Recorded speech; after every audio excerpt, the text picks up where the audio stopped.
มันย่อรถจิตคอยเขาได้ไหมน่ะ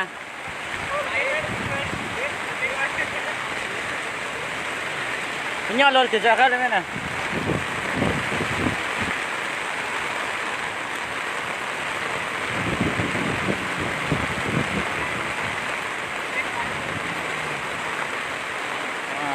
เกือบใช่เมื่อกี้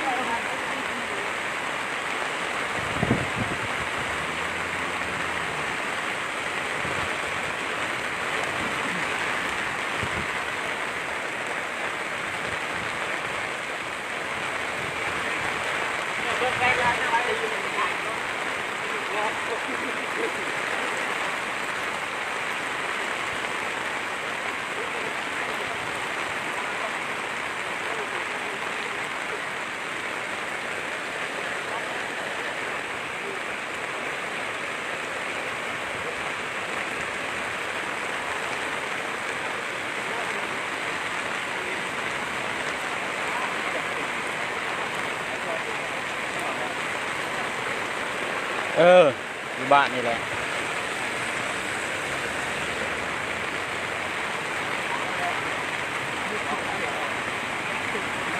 ดูซ้อมรถเก๋งกันนะซ้อมเอารถเก๋งซ้อม ไปใช้บ่ได้ขนาดเนาะแจกเลย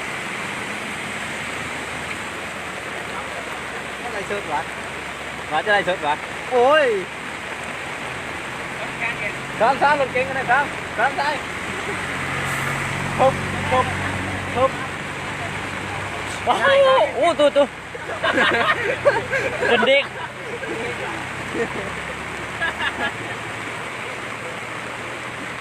เพชรนั่นแหละรถติดเต็มเลยทั้งหลังพุ่นน่ะมาบ่ได้ล้มมันขัดไว้มันถึงจะมันเอาเลยต้องมาดิเอ็มคนนี้น้องสิไปหอใช้เอา จับมันขึ้นย้อนสอนเลยวะเรียบร้อยอยู่แถวละเก็ดนี่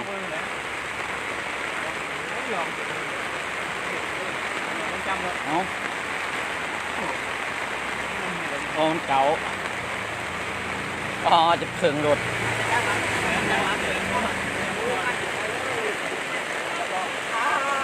ดับไปย่อไปย่อแผนกย่อบ่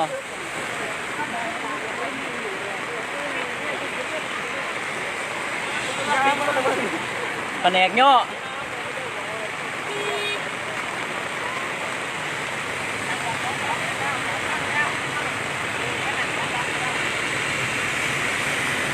ดับเลยวันน่ะเราต้องทำงานลูกเธอแบบ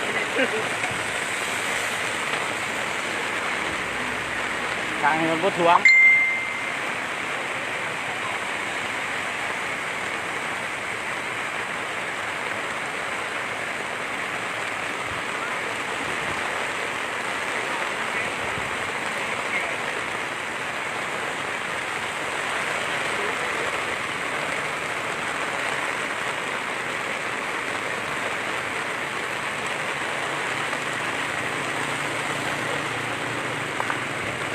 ตัวมีลักเก็ตนี่แหละแถว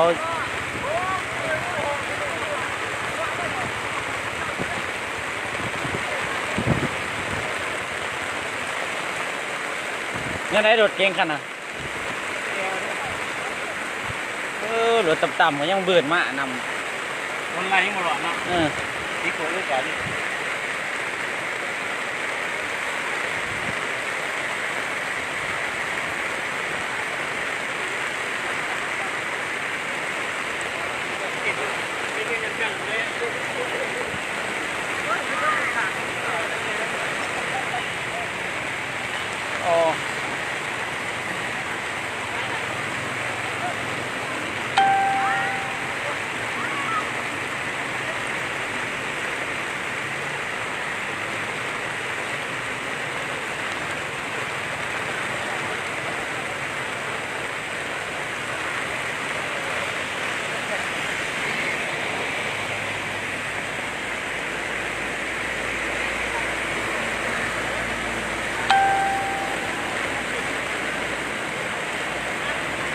มาร้อยเดี๋ยวได้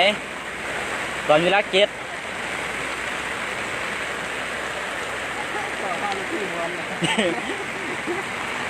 กันบอลหาเท่าถ่วมจะชิงคนเครื่องใช้ทัดเนาะบ่รอดแล้วรถคันนี้นี่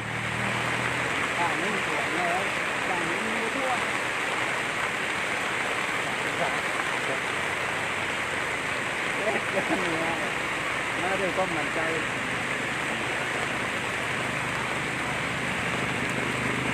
เฮ็ดบอก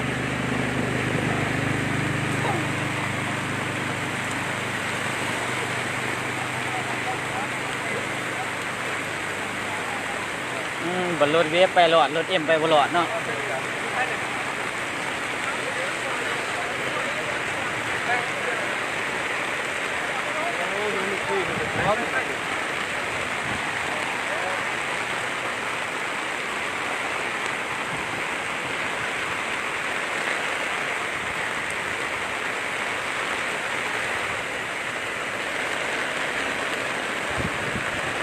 อยู่รักเจ็ด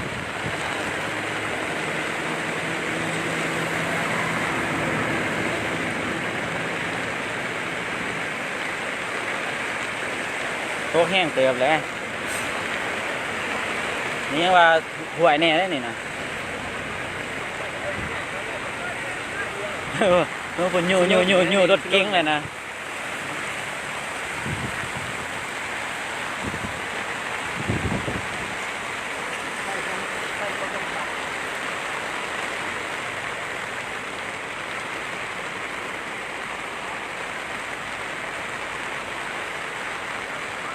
เราคนไปไหวใช้โทรศัพท์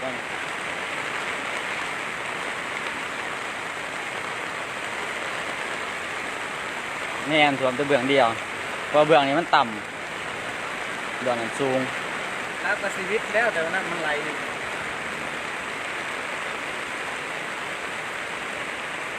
อยู่ปากเสรักเจ็ด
หอดข้อหอดแอบ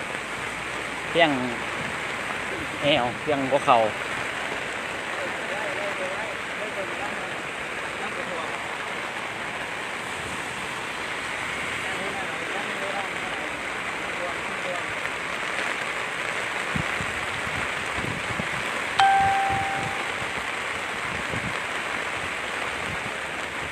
ก็เก็ตแถวเสียสี่ กล้องมากล้องจุดเรียก เอาคันนี้ไป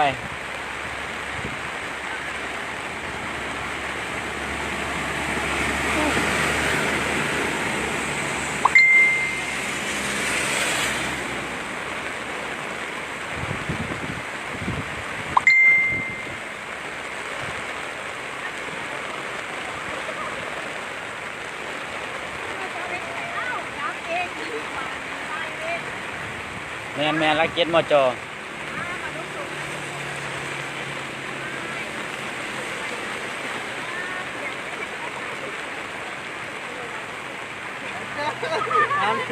ฮะ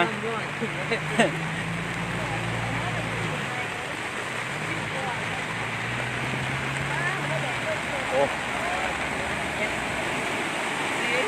ดับบอเอ้า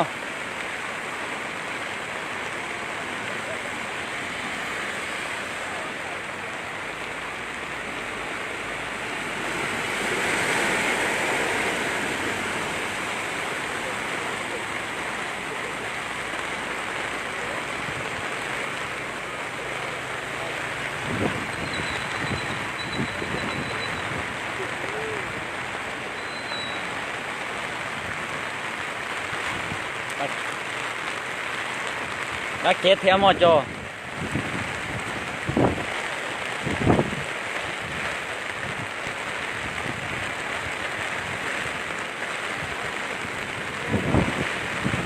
ส่วนอยู่แถวลักเก็ต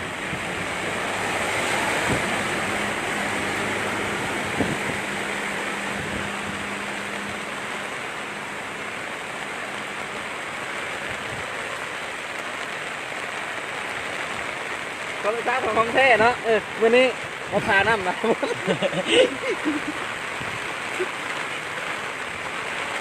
โอ้300มาแล้วจ้ะพ่อ300มาดูดิเด้อ300คนก็จะพ่อได้เลยวะกูด่าเสือเลยหน้าตานี่พ่อ300-400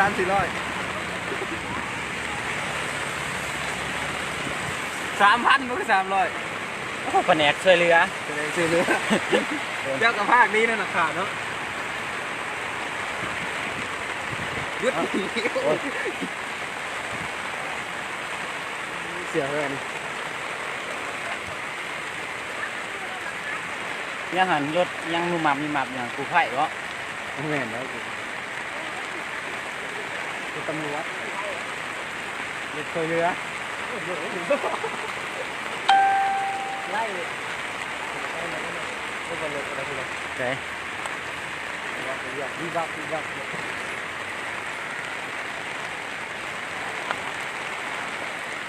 อุ้ยอินกันเนาะกูจะปีก ตอนนี้ไปสบายอยู่นี่นะ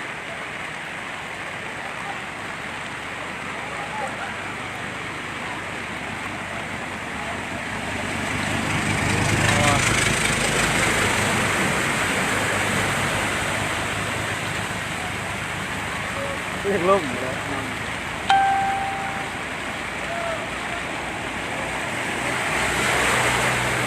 เอา นี่สไลด์ไม่ได้หลุดไม่ได้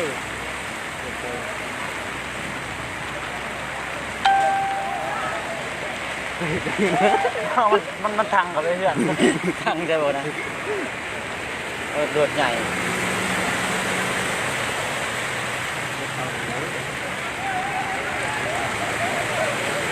มวนเชยป่ะนะ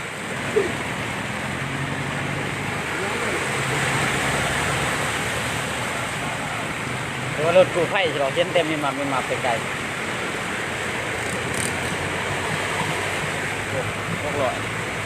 โอ้600นะค่อย800อยู่ปากเซ่ลักเจ็ด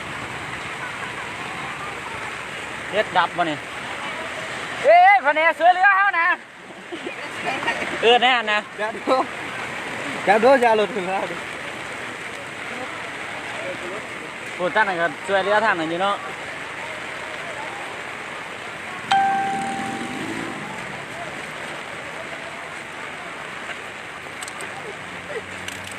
ตัวเลขแล้วดิ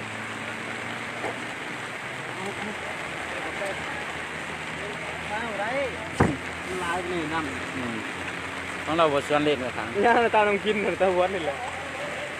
เดี๋ยว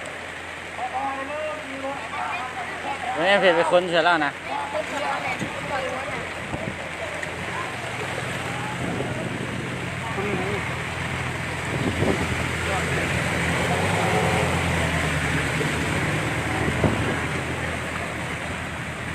ได้ป่ะนะ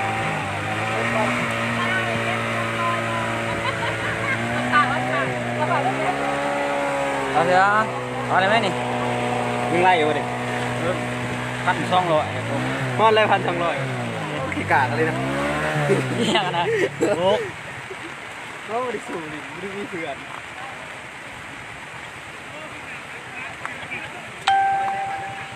เนี่ย โอ้ลงมาแล้วเลย ย่อใช่ลง รถจะได้ไปตามป้าเลิกตาม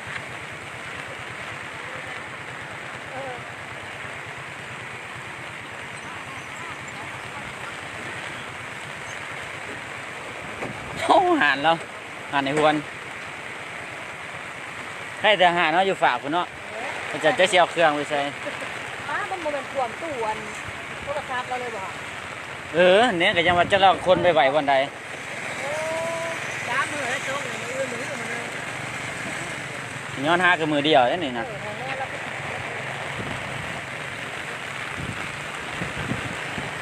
โอ้ยโอ้ยตาย